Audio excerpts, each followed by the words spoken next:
Дӯстон салом.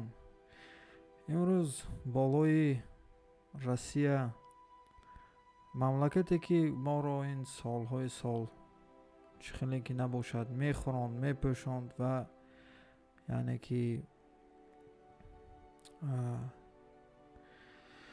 мо дар ин ҷо зиндагӣ доштем ва зиндагӣ дорем ва яъне ки ҳаёт ба сар мебурдем болои ин ҳамаи яъне ки як моҷарое омад ва ҳамаи давлатҳои Аврупо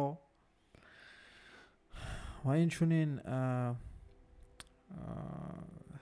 Амрико зидди Россия шуданд ва яъне чӣ ба ӯ ҳамла оварданд. На оне ки имрӯз Россия ба Украина ҳамла оварду яъне Украинаро чӣ зеру забару таҳти назорати худ карданӣ аст. Ин ғалат аст. Украина хай биёяд мана ҳамин тасаввур кунед ки тоҷикистони мо як давлати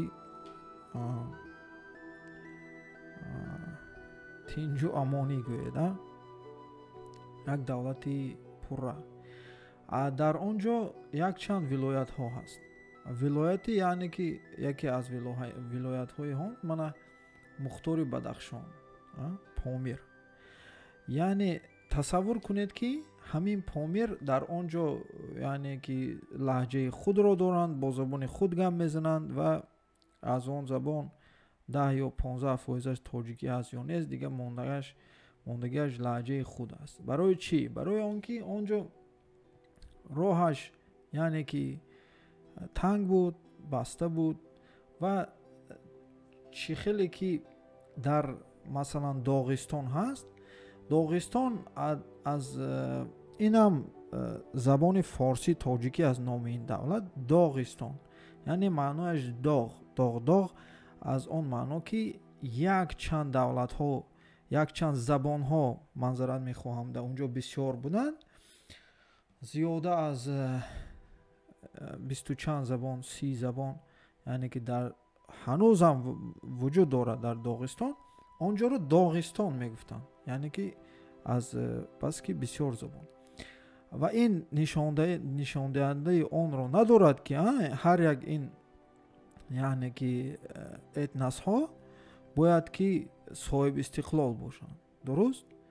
ин ҳам мисол тасаввур кунед ки Мухтори Бадахшон, вилояти Мухтори Бадахшонро ҷудо карданд ва гуфтанд шумо яъне помирӣ ҳастед, шумо тоҷик нестед аслан, яъне хоҷаҳои инро кардан осон. Охи ин як чӣ гӯям политикаи кӯна аст, сиёсати кӯнаи аз Рим омадаги ба то ба мо ки мегӯянд ҷудо кун, бо якдигар зид кун ва яъне ки маҳсулашро бигир.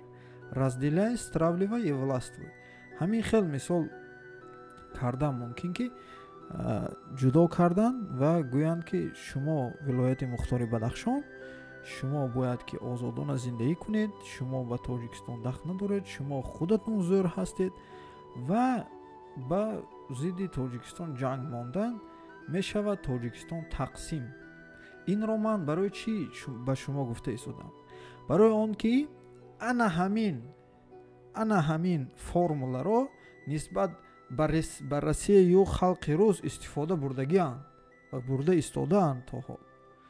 Яъне ки Украина ин яъне ки Акраина ин як тарафи рус буд ва инро ҷудо карданд ва гуфтанд ки шумо бузург ҳастед, шумо лаҳҷаю забони худро доред, таърихи худро доред, шумо ба русҳо ягон дахт надоред ва ҷудо шавед.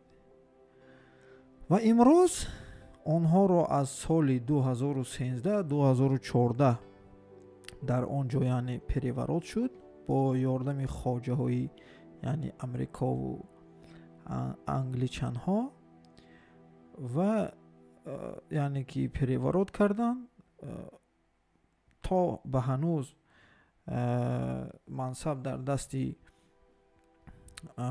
амрико буд ва ҳаст ва имрӯз ба зидди русия чӣ? русия яъне ки ин украина ин территории худаш ҳаст, наметавонад ба даст орад ва имрӯз ба зидди Россия ҳастанд, мегӯянд ки Россия дорад ҳамла мекунад ба зидди Украина. яъне ки чӣ гуна ки гуфтам ку тасаввур кунед ки гӯянд ки Тоҷикистон ҳамла дорад ба Помир ва Помирро чӣ, яъне ки аз худ карда истодааст. ана ҳамин хел нишон дода истодаанд дар телевизорҳо, дар ахборҳо. барои ҳамин ман дар ин масъала бетараф намехоҳам будан ва гуфтанӣ ҳастам ки кӯтоҳ чӣ гуна ин давлати рус ба вуҷуд омадагӣ буду ҳасту ва чӣ гуна давом дорад, мехостам мо бо шумо бигузарем. нахустин шаҳру давлати русҳо аз ҷониби қабилаи варякҳо ки бародарони Рюрик, Самсус ва Трунин буданд, дар ҳамин шаҳри Новгород яъне ки таъсис ёфтагӣ аст. баъд аз ин инҳо аз ҳамин ҷо мешаванд паҳн, баъд Полоцк, баъд ба Киев, яъне ки ана ҳамин чунин паҳн шудагӣ аст ин яъне ки территорияи русҳо. баъд мешавад аллакой дар вақти дар асрҳои бадтар, асрҳои 14, 15, 16 ин яъне ки таъсисёвӣ дар асри 878 буд, 7 мелодӣ 862.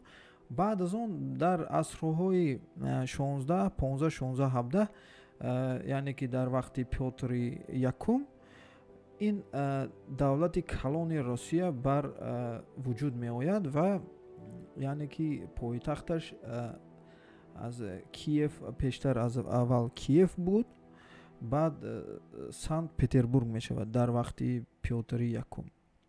ва инчунин инҳо мешаванд паҳн ва дар ин асрҳо, асри 15, 16, 17 бо форсҳо ҷанг мекунанд, бо туркҳо зиёда аз 17, 18 ҷанг доштанд ва доранд.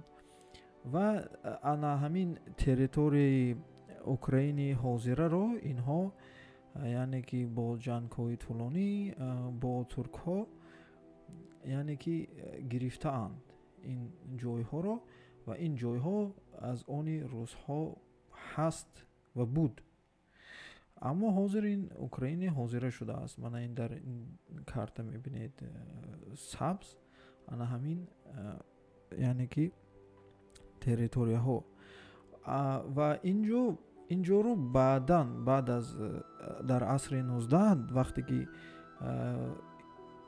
яъне ки ин империяи Усмонӣ пош мехӯрад, инро ҳам англичанҳо мекунанд ва ин территория яъне ки Украинаро ҳам ҷудо мекунанд аз Россия дар вақти ҷанги якуми ҷаҳон, яъне ки тақсим карда мегиранд ва аз ҷониби Русия яъне ки ҷудо мекунанд.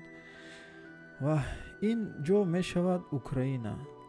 ва ҳоло бошад Россия наметавонад ки замини худро баргардонад дар он ҷо, яъне ки ҳамин қӯшунҳои аз тарафи Амрико, аз тарафи Англия, аз тарафи хоҷои аврупоӣ, ҳама ҳамин силоҳбадастоне ки контрактникҳо ҷамъ шудагӣ ҳастанд ва доранд ҷамъ мекунанд бо Русия. ва аммо дар тамоми хабарҳою ҷойҳо мегӯянд ки ин Русия ҳаст ки моро ба мо ҳамла дорад. агар шумо ин таърихро бибинед, садсолаҳо Русия ҷанг кардааст бо ин давлати Усмонӣ, бо Франсия, бо Эрон, барои Озарбойҷону дигару манин давлатҳои Кавкоз ва ҳама ба ин ҳамла мекарданд. барои ҳамин бародарони азиз, таърихро дубора бояд ки чӣ аз назар гузаронему кӯркӯрона хулоса набарорем. Худоҳофиз.